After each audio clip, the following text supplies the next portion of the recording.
A demissão do governo deverá ser formalizada esta quinta-feira à noite, segundo apontou o Presidente da República, no mesmo dia em que decorrerá o último Conselho de Ministros da atual legislatura. Prolonguei um bocadinho aquilo que poderia terminar depois deste fim de semana, já que terminou a votação final global do Orçamento do Estado, mas ainda existiam votações importantes do PRR que era preciso concluir. Explicou Marcelo Rebelo de Sousa no fim de semana passado. Cumpridas, avança a formalização da demissão do governo, sendo que a dissolução da República deverá acontecer a 15 de janeiro. Segundo apontou o Presidente. O que se segue? Marcelo explicou. Depois entra em governo de gestão e em governo de gestão a minha ideia é a seguinte: tudo o que for relacionado com o PRR é administração.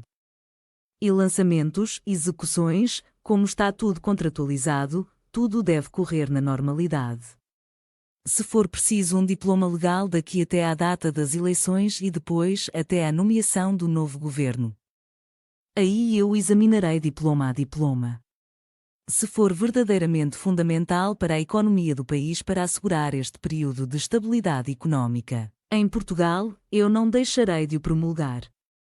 A Constituição, no número 5 do artigo 186º, estabelece que, antes da apreciação do seu programa pela Assembleia da República, ou após a sua demissão, o Governo limitar-se à prática dos atos estritamente necessários para assegurar a gestão dos negócios públicos.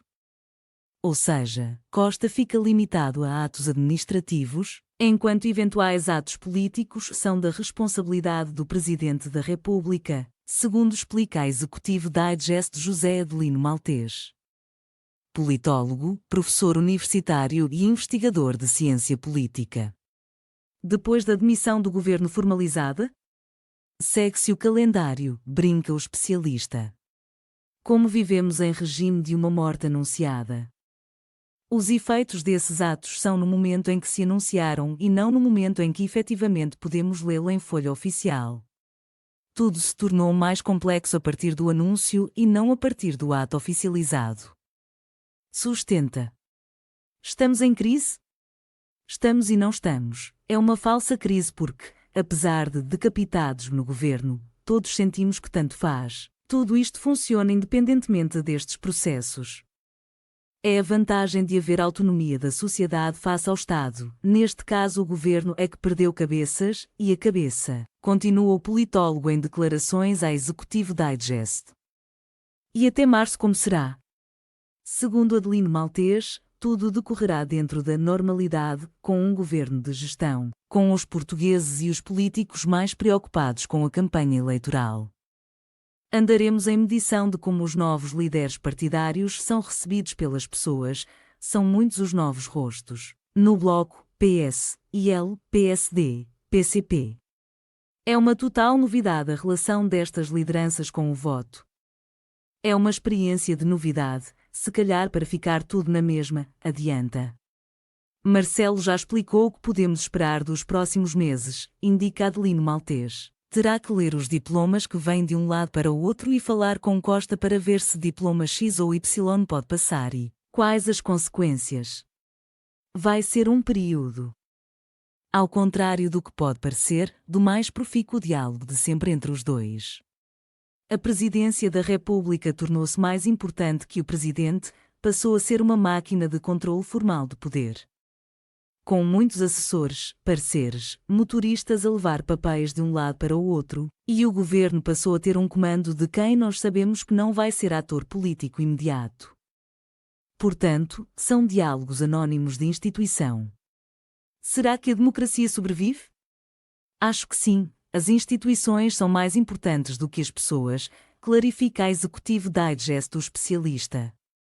Recorde-se que o primeiro-ministro, António Costa, apresentou a sua demissão ao Presidente da República em 7 de novembro, por causa de uma investigação judicial sobre a instalação de um centro de dados em Sines e negócios de lítio e hidrogênio que levou o Ministério Público a instaurar um inquérito autónomo no Supremo Tribunal de Justiça em que é visado.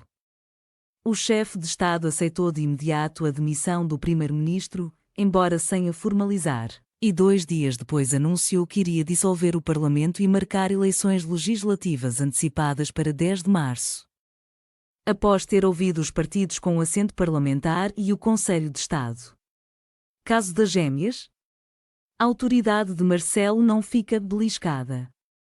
Questionado sobre o caso das gêmeas luso-brasileiras que receberam o medicamento mais caro do mundo.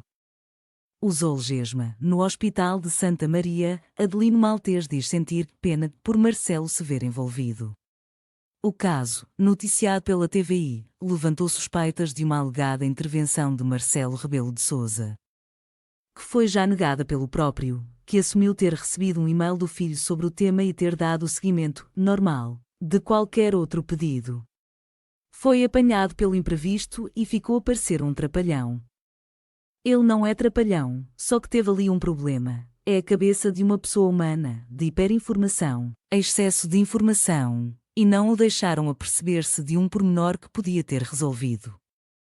Como resolveu outras tantas ameaças à sua carreira política, considera o politólogo. É uma conta de 4 milhões de euros, interessa-me saber quem é que vai pagar.